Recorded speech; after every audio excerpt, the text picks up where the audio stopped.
Bom dia a todos, graça e a paz do Senhor Jesus Cristo. Nós vamos estar sendo breve, 15 minutos com a nossa reflexão agora pela manhã.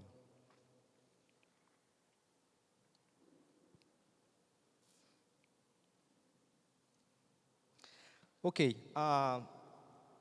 no dia 6 de agosto de 1945, um avião bombardeiro chamado Enola Gay estava sendo pilotado pelo piloto Paul Tibbets, estava sobrevoando a cidade de Hiroshima a 9,5 quilômetros de altura.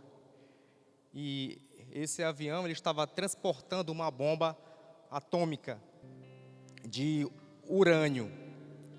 E essa bomba foi arremessada contra a cidade de Hiroshima.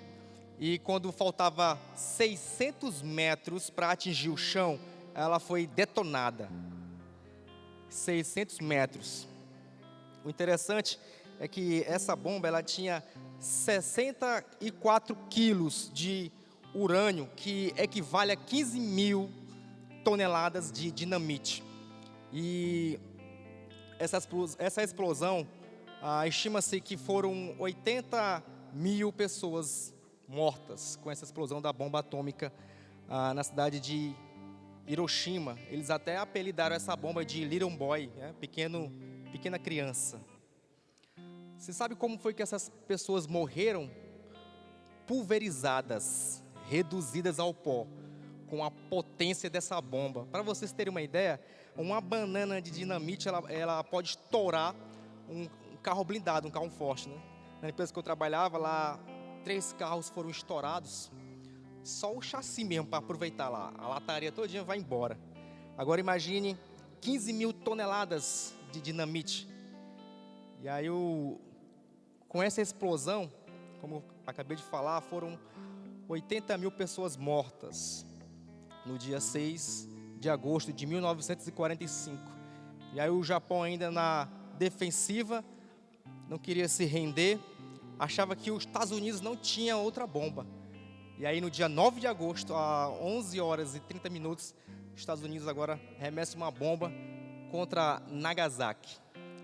E lá, essa bomba de hidrogênio, chamado Fat Man, homem gordo, tinha um poder de destruição muito maior mesmo.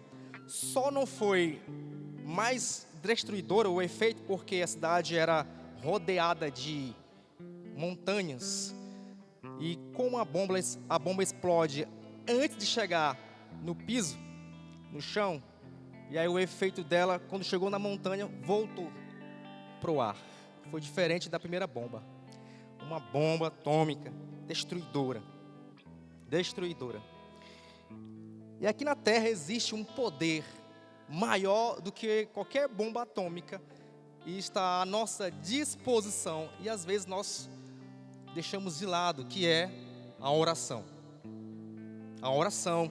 Não existe nenhuma força, não existe nenhum poder maior do que a oração. E nós negligenciamos. Lucas capítulo 11, versículo 1 diz: De uma feita estava Jesus orando em certo lugar, quando terminou, um dos seus discípulos lhe pediu: Senhor, ensina-nos a orar. Ensina-nos a orar. O interessante é que os discípulos presenciaram os cegos enxergando, os aleijados andando. Os discípulos presenciaram a multiplicação dos pães. Na verdade, os discípulos presenciaram milhares e milhares, inúmeros de milagres. Mas os discípulos eles não pediram a Jesus para que Jesus Cristo ensinassem a fazer milagres. Os discípulos pediram: ensina-nos a orar. Ensina-nos a orar. A oração é tão importante que Daniel preferiu ir para a cova dos leões do que passar um dia sem orar. Um dia sem orar. A oração é importante na vida do cristão, porque a oração é o oxigênio da alma do cristão. E a pergunta que eu quero fazer nessa manhã é uma pergunta simples. E o que é oração? O que é oração? Qualquer criança, seja da classe da EBD, pode responder. Oração é conversar com Deus, é comunicação pessoal com Deus. Quando amamos alguém, nós queremos estar perto, nós queremos conversar, nós queremos estar sempre dialogando. Então, já que amamos a Deus, por que nós deixamos para falar com Deus só quando vamos dormir, 10 minutinhos antes de dormir, né? E quando nós acordamos cedo, 5 horas da manhã para ir trabalhar, as mães levantam na correria, ajeitar as crianças para ir para a escola, o homem levanta para ir trabalhar, e nós, nessa correria, nós esquecemos de orar. Nós estamos dizendo: hoje eu não preciso de Deus. Quando eu me levanto e saio na correria, sem falar com Deus, eu estou dizendo: hoje eu não preciso de Deus. É isso que eu estou dizendo quando eu não oro. Porque a oração diz que nós somos totalmente dependentes de Deus e nós precisamos orar. 1 Tessalonicenses 5,17 diz: orai sem cessar. Orai sem cessar. O maior pregador do século XIX, Charles Haddon Spurgeon, Londres, era um homem do intelectual, do nível de conhecimento teológico e conhecimento geral muito destacado, era um homem muito inteligente. A sua biblioteca pessoal havia 12 mil livros, e ele tinha lido já todos esses livros. Mas ele diz que a biblioteca dele não era mais importante do que o seu quarto de oração. Para ele, o mais importante é quando ele entrava no seu quarto, no seu secreto, e começava a buscar a Deus. Como está a sua vida de oração? Eu não sei quantos de vocês já ouviram falar na igreja do Evangelho Pleno. Fica na Coreia do Sul. São 800 mil membros. Uma igreja que no dia de domingo são 7 cultos. Nenhum culto a menos de 12 mil pessoas. 800 mil membros, 500 pastores. A maior igreja congregacional do mundo. E perguntaram ao pastor David Paul Young, que é um pastor lá, qual era o segredo desse crescimento estrondoso. Ele respondeu: o segredo é oração. Oração. Oração. Interessante que um dia desses, o presidente da Coreia do Sul ligou para o pastor David, que é o pastor da igreja do Evangelho Pleno. E aí a secretária dele atendeu, do pastor. Quero falar com o pastor. Aí ela falou assim: no momento o pastor não pode atender. Aí o presidente perguntou: e o que o pastor está fazendo que ele não pode me atender? O pastor está orando. O pastor está orando. Quando ele terminar, ele vai retornar. A oração é importante demais. Como está a sua vida de oração? John Wesley, avivalista do século XVIII, ele e o seu irmão Charles Wesley e o seu amigo George Whitefield, os maiores pregadores daquela época, eles começaram a frequentar a Universidade de Oxford, e aí eles começaram a criar reuniões de oração. E era 5 pessoas, 10 pessoas, de repente era centenas de pessoas orando toda tarde na Universidade de Oxford. E aí eles foram denominados de Clube Santo. Eles começaram a orar. E lá naquela época houve um grande avivamento por causa da oração. E o nome dessas pessoas que Deus usou foi Charles Wesley, George Whitefield e John Wesley. Homens de oração. Homens de oração. Como está a sua vida de oração? Como está a sua vida de oração? Lembrando que nenhum homem é maior do que a sua vida de oração. Nenhum homem. E nós devemos orar com as nossas esposas, com os nossos filhos. E a única forma de ensinar os nossos filhos a orarem é orando com eles. Não adianta eu falar: meu filho, vai orar, né? As crianças devem aprender a orar com seus pais. E nós precisamos todos os dias orar, porque nós dependemos de Deus para tudo. Sem Ele nada podemos. E nós negligenciamos. É bem interessante que eu falo por mim, porque a oração é algo tão espiritual que haverá dias que nós não queremos orar, não vamos querer orar. Ou às vezes vamos estar orando de forma mecânica. Então é uma luta diária nós termos uma vida de oração. E não basta eu só estar lendo livros de oração, ouvindo sermões sobre oração, estudos sobre oração. Não basta eu estar só assistindo alguma coisa no YouTube sobre oração. Para mim ser um homem de oração, eu preciso orar, eu preciso praticar, eu preciso investir tempo na oração. E o interessante é que a Bíblia fala que ela não diz que você tem que orar no monte, ou você tem que orar de madrugada. Você precisa apenas orar sem cessar. Você pode orar no seu trabalho, andando na sua bicicleta, andando na sua moto, no seu carro. Você pode estar orando no intervalo do almoço, no almoço do seu trabalho, em casa, de manhã, de tarde, mas você deve orar. Eu preciso orar. A igreja precisa orar. Oração nos traz revestimento. Eu contei a história do Charles Haddon Spurgeon, eu falei do John Wesley, eu falei do pastor David Paul. São testemunhos que eu li, que eu aprendi.